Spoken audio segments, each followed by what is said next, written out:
જય આશાપુરમાં આજના નવા વિડીયોમાં તમારું હાર્દિક સ્વાગત છે. હું તમારો હોસ્ટ આશીષ બારિયા અને તમે જોઈ રહ્યા છો સ્પોર્ટ્સ ગુજરાતી ચેનલ. આજે આપણે ચર્ચા કરીશું વીક 2 પ્રીવ્યુ કરીશું. બીજા અઠવાડિયાની મેચોનું પ્રીવ્યુ કરીશું. ચોથી મેચ છે Delhi capital versus LSG Visakhapatnam, જે દિલ્હી કેપિટલનું હોમ ગ્રાઉન્ડ છે. એલએસજીના મોટાભાગના ફાસ્ટ બોલરો એનસીએમાં છે, જે રિએપ કરી રહ્યા છે, જેથી એલએસજીને ફાસ્ટ બોલરોનો કમીનો સામનો કરવો પડશે. ડીસી, કારણ કે ડીસીમાંથી ઋષભ પંત એલએસજીમાં ગયો, એલએસજીમાંથી કેએલ રાહુલ ડીસીની કેપ્ટનસી કેએલ રાહુલને આપવાની હતી, પણ કેએલ રાહુલે ના પાડી, જેથી દિલ્હી કેપિટલ્સનો નવો કેપ્ટન બન્યો અક્ષર પટેલ. આ વખતે અક્ષર પટેલ પોતાની પહેલી વખત આઈપીએલમાં કપ્તાની કરશે અને ઋષભ પંત એલએસજીની કપ્તાની કરશે. આ મેચમાં કેએલ રાહુલને કપ્તાન બનાવ્યા પછી કેએલ રાહુલના સ્ટ્રાઇક રેટમાં બહુ જ મોટી ગિરાવટ આવી છે. આ વખતે વન ડેમાં પણ કેએલ રાહુલે સારા એવા સ્ટ્રાઇક રેટથી રન કરેલ, જે દિલ્હી કેપિટલ્સને બહુ જ મોટો ફાયદો કરાવશે. પાંચમી મેચ 25 રને મંગળવારે Gujarat Titans versus Punjab Kings, જે અમદાવાદ છે. જે મેચમાંથી ફ્યુચર કેપ્ટનો વચ્ચેની મેચ છે ઇન્ડિયામાં. Shubman Gill vice captain one day છે અને શ્રેયસ અય્યર.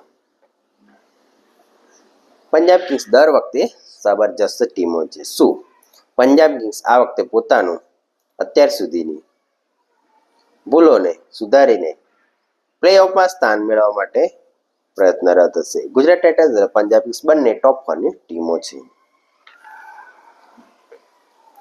ગુજરાત ટાઇટન્સ મોહમ્મદ સિરાજ 26 રને રાજસ્થાન રોયલ્સ અને કેકેઆર બંને પોતપોતાની પહેલી મેચ હારી ગયા છે, જે ગુવાહાટીમાં રમશે રાજસ્થાન રોયલ્સના હોમ ગ્રાઉન્ડમાં. બંને ટીમો હારી ગઈ છે. બંને ટીમો માટે સૌથી મોટી સમસ્યા બોલિંગ જ છે. રાજસ્થાન રોયલ્સ તો બોલર જ નથી, કેકેઆર પાસે તો સ્પિનર છે. વરુણ ચક્રવર્તી અને સુનિલ નરેન. સાતમી મેચ 27 રને સનરાઇઝર્સ હૈદરાબાદ વર્સિસ એલએસજીના ફાસ્ટ બોલરો તો અડધા તો એનસીએમાં રિહેપ કરી રહ્યા છે. સનરાઇઝર્સ હૈદરાબાદ એલએસજી માટે સૌથી મોટી સમસ્યા થશે હૈદરાબાદની બેટિંગ લાઇનઅપ સામે, કારણ કે અભિષેક શર્મા, ટ્રેવિસ હેડ, ઈશાન કિશન, નીતિશ કુમાર રેડ્ડી, એનરિક ક્લાસિન, પછી આવશે અભિનવ મનોહર જેવી ખતરનાક બેટિંગ સામે એલએસજીની બોલિંગ ટકી શકવાની નથી. આ મેચમાં જે હૈદરાબાદમાં છે, જે આ મેચમાં 300 નો સ્કોર પાર કરી શકે છે સનરાઇઝર્સ હૈદરાબાદ. પછી આઠમી મેચ 28 રને સીએસકે વર્સિસ આરસીબી, જે સાઉધર્ન ડર્બી ચેન્નાઈમાં રમાશે. આ મેચ તો